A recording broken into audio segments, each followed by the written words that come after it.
Minasan, konnichiwa, samurai engineering desu. So in this first meeting, our course, I will explain the description and some background why we have this type of subject. So our subject is coded as CEF2S, right? Meaning it is the specialization subject, specialty subject under structural engineering. So we are studying civil engineering, but there are 5 to 6 specialization. So one of which is structural. And under structural, it's very important to study those topics which directly affects structure, like earthquake. So that is the reason why we are going to study earthquake engineering. So there are other physical phenomena that directly affects our structure, but we will study those in other subject. This course specifically focus on earthquake effects on our structure. So what do we mean by earthquake? And what do we mean by engineering? So we have to define the course. So engineering is anything that we plan, design, construct, build, starting from concept, using scientific principle, using what we learn in theory, scientifically, and realizing those into actual construction, into actual structure, building up, installing, fabricating into a tangible product. When we are talking about civil engineering, those products that we are telling about is actually building bridges, roads, highways. So, and as you will see, we will define what is earthquake. Earthquake affects those things, buildings, highways, bridges. So because earthquake is a physical phenomena that creates movement on the ground, either it is vertical and horizontal. So because of the huge energy that is being delivered by the earthquake from the hotness of the core of the earth, there are plenty of factors happening under the core of the earth, thereby making those plates move. Okay, so as the plates move, thereby the structure moves. And because of that, it is imperative for us to secure our structure. What do we mean by secure? National Building Code actually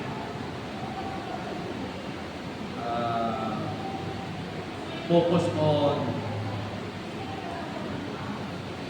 the very broad definition of secure. We want to, as much as possible, minimize loss of life, loss of property, and general public welfare. Okay, so, and public health. So those 4 are actually the objectives of National Building Code. And one of the reference in our course is National Building Code course. So that's why when we say earthquake engineering, it's a combination of what we define as engineering and earthquake. So let us combine. So what therefore is earthquake engineering? Therefore, it suggests that earthquake engineering is, from the perspective of civil engineering, is that the type of engineering that countermeasures or design, plan to secure and structure under the influence of the physical phenomena earthquake. So just like what I said, very careful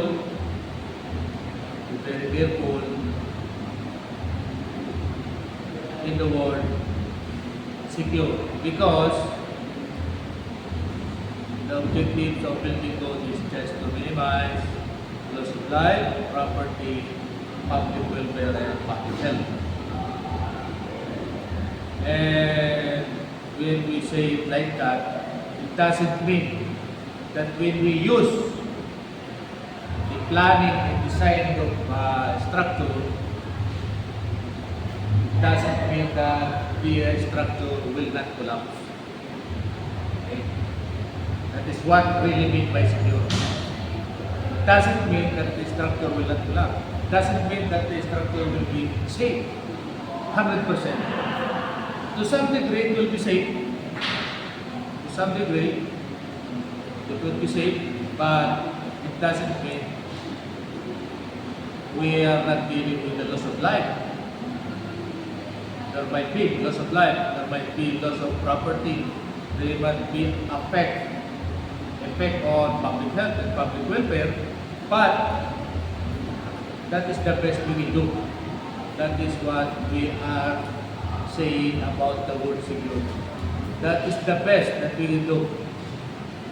Theoretically, when we say theoretically from the point of view of engineering, those are coming from experiences of previous engineer, what happened in real life, they studied. However, we cannot guarantee 100% that there will be no body who will die, there will be no body who will be injured. There will always be fatalities or injuries whenever there are natural disasters like earthquake. So, again, when we use earthquake engineering, that is the best countermeasure that we can do as of the moment. As of the moment, because we will always use the latest study, we will always use the latest code, the standard that we have. So I think the latest document that I have is 2019 earthquake standard code by ACI. Right?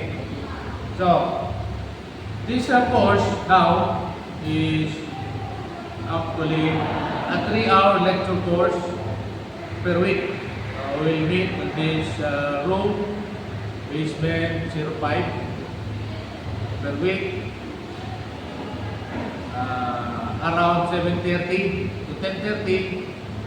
So around, because I will give you 30 minutes leeway to be late, and after which I will take the attendance 8 o'clock, and you will receive the mark of absent if you are not here at 8 o'clock. However, I will not wait. I will not wait for the late people before I start the lecture. I will make it sure that if I'm here, I will start already the lecture. If I came 7 o'clock, 7:30, I will start. Okay? So whenever we are going to, for example, quizzes, exam, so there is no special. If you are not around, there is no special quiz or exam for you. The only thing that I can give you is midterm and final exam. I will give you special because those are major examination and they are scheduled. So the quiz and short exams are not scheduled. Okay? So those are some things that we need to comply because we will have one class record again, time and again. We will record your attendance. Not only that, but the result of the exam. Okay? So, and later on, we will make some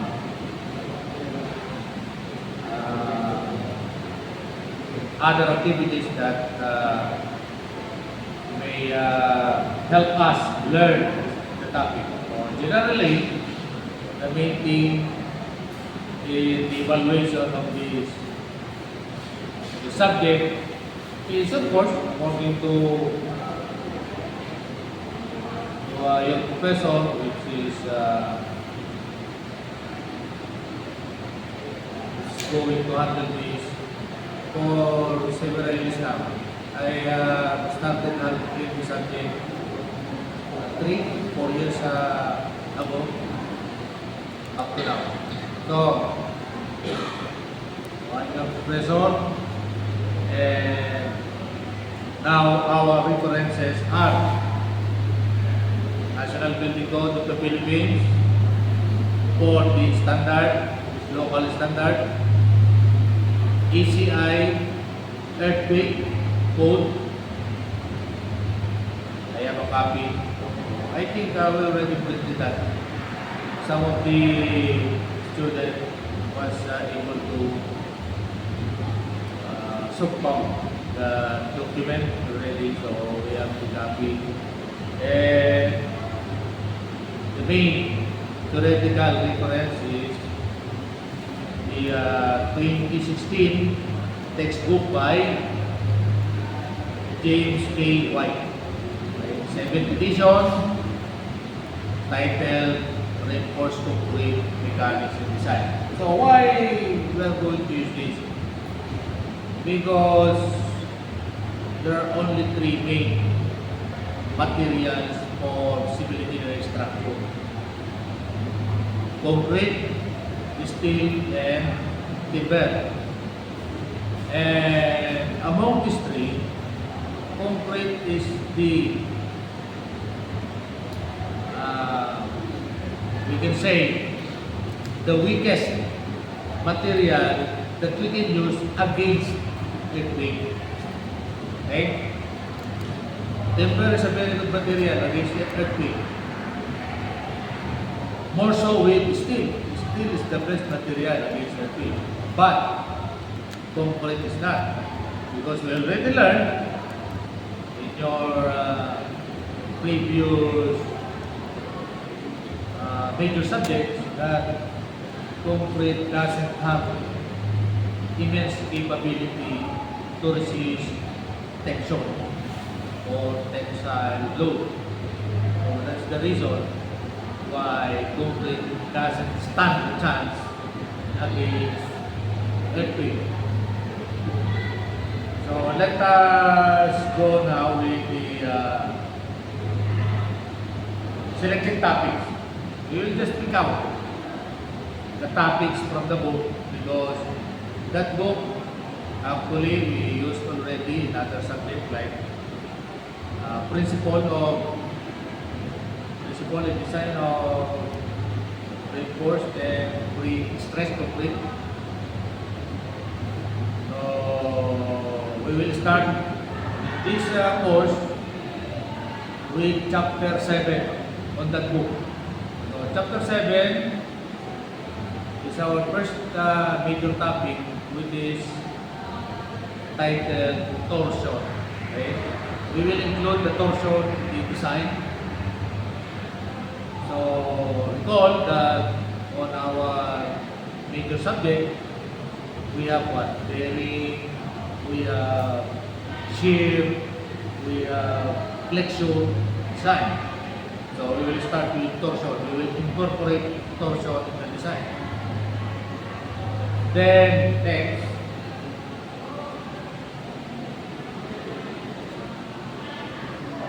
chapter 11 of the book, our second video topic is about combined axial load and bending. We will combine, but we will deal with this topic as short as possible, as general as possible, unlike torsion. We will deal with torsion very specifically, how to use that topic in the design of the structure. But on major topic number 2, columns, combined axial load and bending, a little bit of general discussion. But the next major topic, number 3, which is chapter 12 of the textbook, we will talk about slender column. This we will talk about at length, at great length. Because a concrete column that is very high is very susceptible to the effect, to the adverse effect of earthquake. Slender column. The fourth topic, which is chapter 14 of the book, is two-way slab. Two-way slab. Then the next topic is chapter 14 of the book, footings. So since footings is already familiar to you from other major subject, which is geotechnical engineering, so we will discuss this topic, general concepts only, and then go directly to the next one, which is chapter 16 of the book, shear friction, horizontal shear transfer, and composite concrete beams. Only a general discussion about this. Then next is chapter 17, discontinuity regions and the strut and tie method of design. So after which we will go to chapter 18 and talk about walls and shear walls. So walls and shear walls, just last week, we have 20 families, we have more than 100 persons affected by falling walls in the city of Valenzuela. So there are 20 families suddenly found themselves without homes at an instant because of failure of the walls to sustain the load. Okay? So we'll discuss this. And then finally, we have the chapter 19, design for earthquake resistance. Okay? That is chapter 19, specifically for. So, meaning to say, this is the actually the earthquake design engineering, but the previous topics that we need to discuss prior to this are actually preparatory. So we need to prepare ourselves so that when we come to the main dish, right? Main topic of discussion, only general description would be discussed. So those topics are the coverage of the course in this semester. Any question? So this video could be a reference. You can view it repeatedly. You can review it, particularly the sequence of the topics that we're going to discuss. Okay? Okay, so see you sa video. Tayo guys, happy.